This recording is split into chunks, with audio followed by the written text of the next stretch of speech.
Solidarity is taking the Social Development Department to court. The trade union wants clarity on when private nursery schools and daycare can reopen. Anton van der Bijl, Head of Labour Law Services at Solidarity, joins us via Skype from Pretoria to discuss this case. Very good morning. What are you hoping to get today?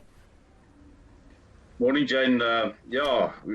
What we argue today is that the decision by the Department of Social Development not to let nursery schools start is irrational. If you look at schools that are affiliated with the Department of Education, they can start on the 6th of July.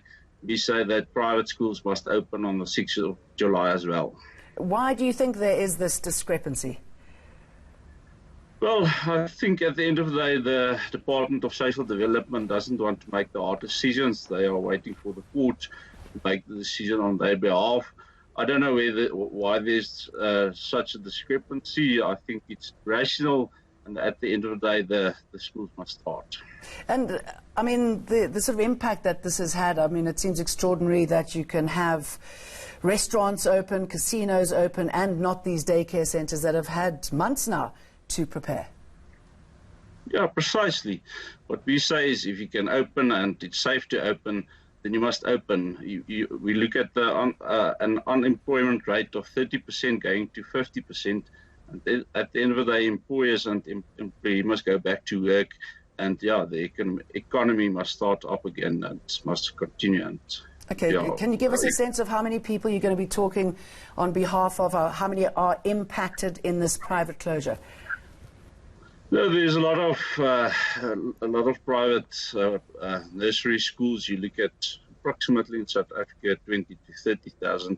So we act on behalf of 50 institutions which gave us a mandate to act on their behalf. But there's a lot of private nursery schools in South Africa. And obviously the impact on opening them will affect many people in the sense you touched on it briefly of people going to work, children who get fed there. Yes, most certainly. You have employers that can start up. Then you have employees that work for that employers, and then at the end of the day, children must go back to school. It's quite important that they start with school, and that they can start developing themselves. Do you think it's going to be a tough battle to get what you want? Well, hopefully not. The Department of Social Development hasn't filed any opposing papers, so at this point in time, it's only our application that's before court. The judge has stated that he will not hear the matter in open court. He'll make his decision based on the papers. So hopefully, in light of the fact that the only papers before court is our application, hopefully the judge will rule in our favor. Anton van der Bijl, thank you.